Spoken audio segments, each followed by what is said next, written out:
Hello, everyone. Welcome to Marketing 459 Professional Selling and Sales Management.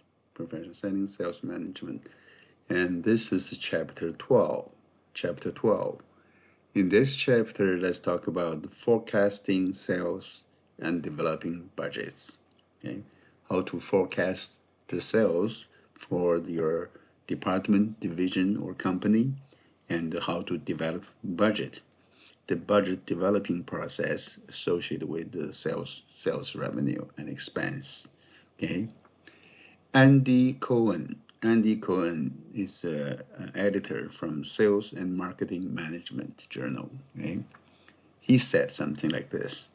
He says salespeople underestimate how much they spend and overestimate how much they sell. Okay. Unfortunately, that's probably true. Bad human nature, right? Salespeople would underestimate how much they spend, so you need to be careful with their budget, and they overestimate how much they sell. So you be careful with the number of sales forecasts they report you. Okay. Now, how do you forecast sales? Obviously you need that number, right? As a company president, owner of the company, general manager of a company, you want to know how much you can generate in revenue for the next month, next quarter, or next year, right? Now, how do you get that number, right? You need that to forecast your revenue, your profit, your net profit, and even to project or to estimate your stock performance, in the stock market, right? But to come up with the revenue estimate, you need to have a sales estimate, because the total sales from all your sales force is the revenue of your company, okay? There are several ways or several methods in estimating the sales or forecasting sales, okay? Let's look at all six of them. First one, executive opinion. Yeah, this may sound unscientific, but that is oftenly used in business world. Very oftenly used in business world. Right? Basically, the executives, the president, the vice president of sales, vice president of marketing, or CEO give their opinion as to how much they can generate in sales next year, next quarter, and they could be actually quite accurate if it's from those experienced salespeople, sales executives. Okay, the advantage of that is quick, easy, and simple. Basically, just get their opinion. Okay, disadvantage of that is subjective. Obviously, it's subjective and lacks analytical rigor. There's no analytical rigor here, right? It's best used for new products. Sometimes new products, just no historical number, no historical records of sales. So there's no way for you to use other methods. So this is the only way you can use. Okay. The second method is called the Salesforce composite. Salesforce composite. Basically, the advantage of that is you combine the sales numbers, right? It's relatively simple. It's usually fairly accurate. Right? They involve those people who are responsible for the results. You basically ask all the salespeople, right? How much do you expect to sell, generate in revenue next month, next quarter, or next year? And they, based on their own experience and their insight, they pretty much often can give you a good, fairly accurate estimate. Then you put them all together. Okay.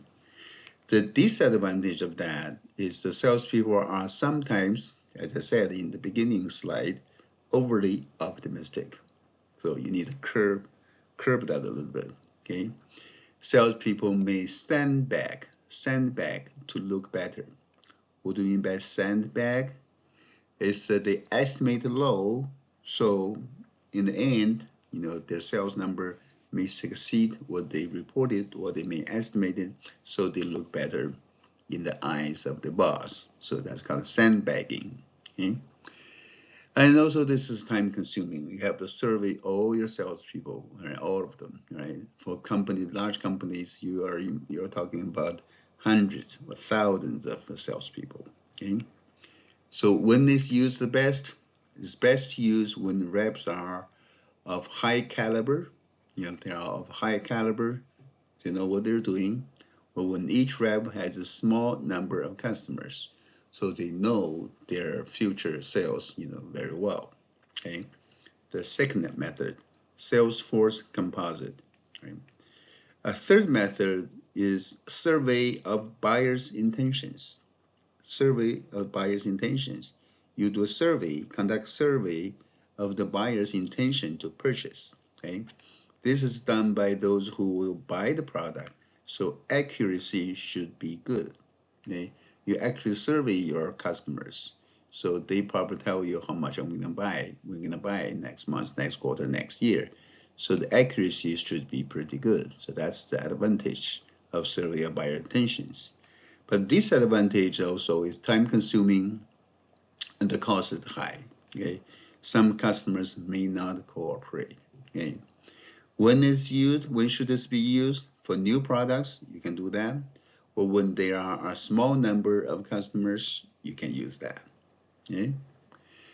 The fourth one is trend projections. Trend projections. Using past sales figures on a timeline, you either conduct the moving average, or use exponential smoothing, or use regression. Okay, moving average, like say past 4 years, every 3 years you take average of past 3 years and move that year by year. That's called moving average. We're using exponential smoothing, another way to average that. Okay, regression analysis. You plot those dots on the chart. You find that using regression statistical tool regression to come up with a line, the trend line to forecast your sales for the next period. Okay, this method is the advantage is objective and inexpensive. Okay, because analysts can do that in house. Right, it uses historical data and it's fairly objective and doesn't cost too much. Right. But the disadvantage of that regression or trend projection is no consideration for major product or market changes.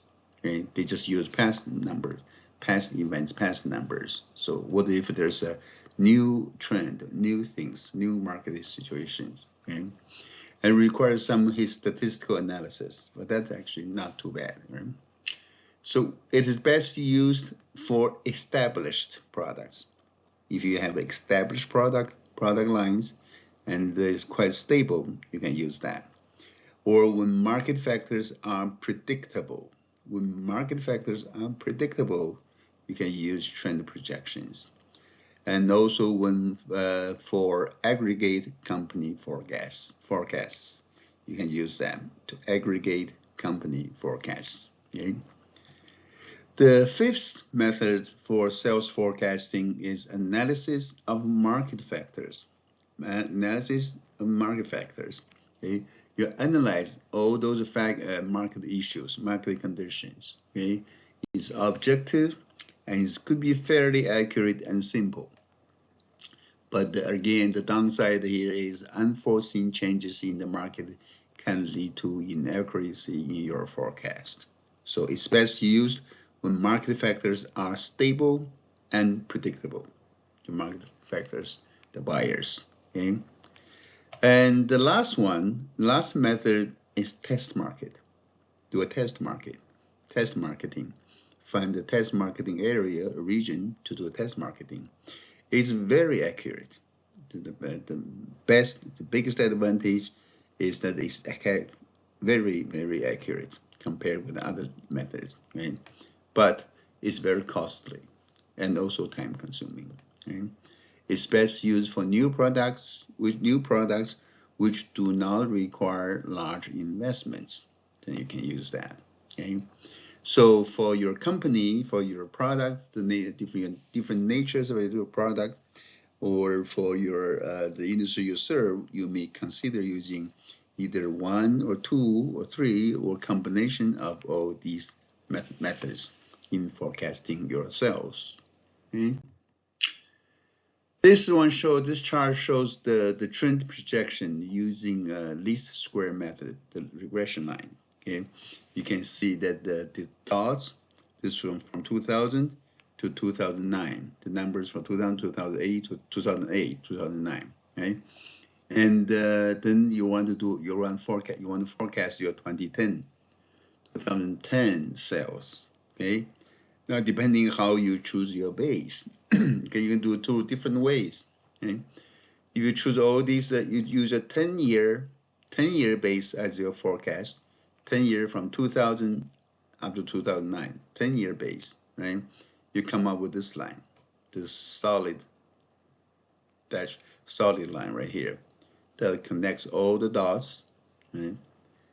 Reaching here, this will be your 2000. You extrapolate over here. That will be your 2010 sales figure. Okay? But if you use a 4-year base, because the market conditions change, you can see the dots here is growth is not that fast. You see from here to here, the growth is slowing down.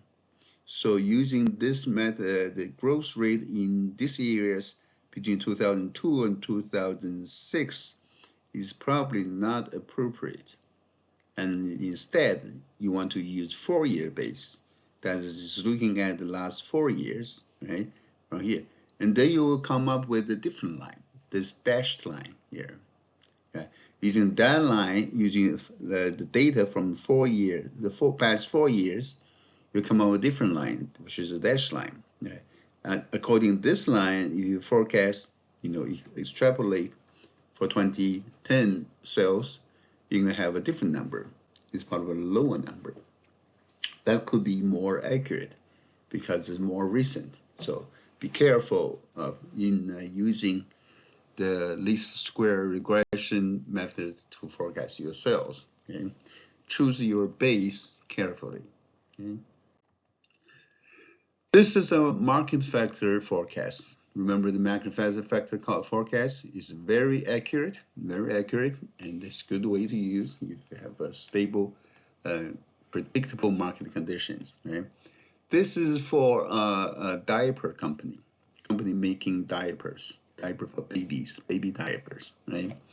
And for this they can gather market information from their surveys, from U.S. Census, from government statistics, everything, right? They found that the projected population for babies, toddler babies, from 0 to 18 months, right? For next year, it's going to be for 4,850,000, okay? And second year will be 4,800,000, okay? And then the percentage of using diapers for toddlers infants between 0 and 18 months or younger, is 100% for both years, okay? And the number using diapers, okay, since the 100% is same as this, 4.8 million. And it's 4.8 million here, 4.85 here, okay? Average daily diapers per child, okay? Average child, for 2.55, almost 3 diapers a day, 24 hours, right? So diapers daily demand for age between 0 and 18, 12,367,500 for next year. And for second year, 12,240,000 diapers for second year, okay? This is for babies, babies from 0 to 18 months, okay? Next, for babies between 19 and 30 months, okay? The projected population is 3.3 million here next year, 3.2 million second year, right? Remember, not babies use diapers now. Okay, for 19 to 30 months, about 80% of them will use diapers. 80%.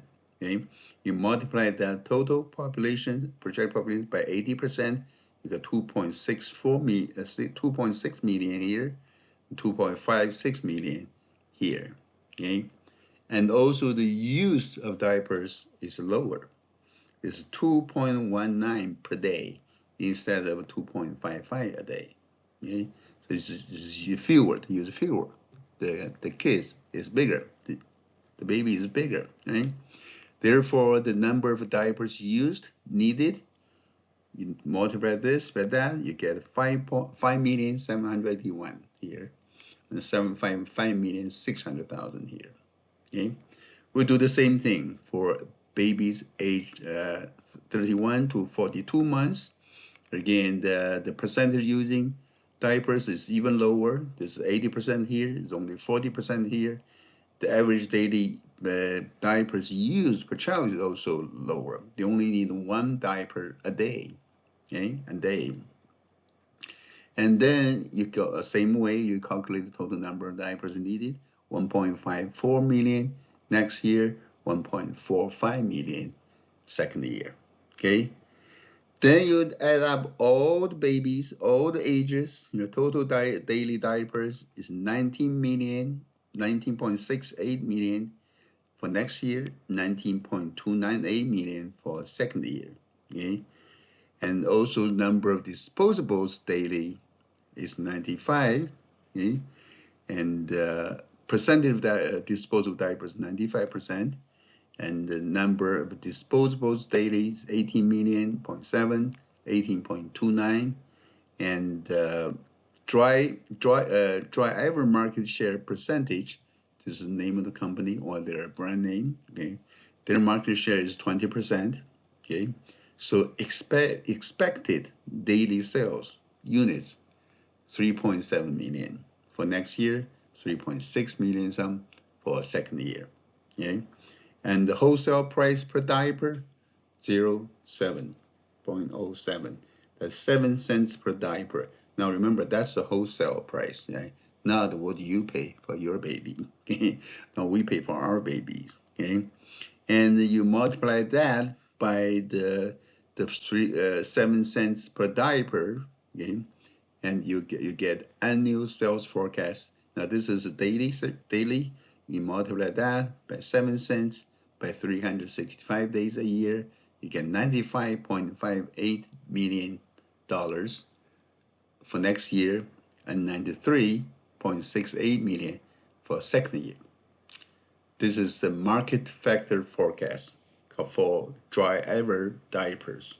They actually use population numbers, percentage of kids, the toddlers using diapers, and the number of using diapers, and average daily diapers used per child to calculate their market demand and using the market share.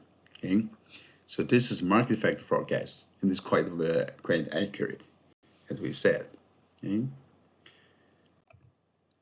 So there's some guiding principles for forecasting. You can see all these methods we talked about, right? There's some guiding principles for you to choose the best method for your company. Okay, first, fit the method to the product and market. Your product for your market, your company, you may have to find, you must find your own method that fits the product and market. Okay, and you should use more than one method. Use more than one method, 2 or 3, and then you compare the numbers. Okay, you should minimize the number of market factors. Minimize market factors. If there are too many factors to consider, you probably cannot come up with easy calculation or accurate numbers. Okay, you need to recognize the situation limits. The situation limits. You need to recognize your shortcomings, your limits. Okay, and also you should use a minimum maximum technique. We call it min-max technique. So find using several methods, find which one gives you the minimum, right? Which one gives the maximum, right? And consider both and come up with your maybe somewhere in the middle or somewhere near towards max or near towards the minimum, okay? And then of course, you need to understand math and statistics better. Well, okay? Use math and statistics to play with those numbers, okay? Now you have the sales revenue. Now, what do you do with your budget? Okay, you have your revenue. What about your budget, expense budget? Okay, the two ways here you can do to estimate or to come up with your budget. Okay, you can use a percentage of sales method. Percentage of sales method. Basically, the managers would multiply the sales forecast that we just came up with by various percentages for each category of expense. This is from historical number, right? For each category of expense, like administrative, right? General sales and marketing, travel expenses, food expenses, all different type of expenses, and as a percentage of the sales forecast. You have to multiply that, you can get the expense, for that category. Okay, that's the percentage of sales method. It's very often used. Okay, then there's objective and task method. Objective and task method.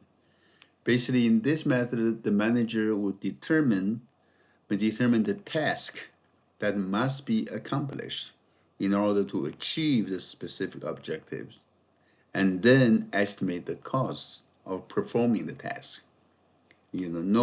Determine what you must do, what comes down to that you have to do, and then determine the estimate or the cost of performing those tasks to come up with your budget.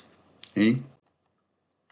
So this is the flow chart, flow of information from sales budget to other budgets. Okay? Sales budget to other budget. Okay?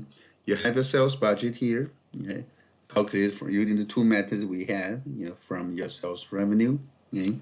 And then for your sales department, you have sales department expense budget, like the expenses on advertising, selling costs, administration, etc., to come up with a cash budget, okay? And then from the company, there is administrative expense budget, okay? Admin, office personnel, right? It's secretaries, office clerks, the administrative expenses. There's budget for that, and there's a production department budget. For your production department, they have their own budget, okay? From this, the sales department expense budget and administrative expense budget, you'll come up with a cash budget for your revenues and expenses. And the information from these will feed into this cash budget, revenue expenses, and called cash budget. Okay? And then you factor in your production department's budget, right? Then you're gonna have a profit and loss budget, right? That will feed into your revenue expense budget, right? So this is how information from sales budget to other budgets are flowing into the calculation to come up with the final expenses and final revenues. And then you can calculate your profit, net profit, profit margin, etc. Okay. That's it for this chapter. Thank you. I will see you next time.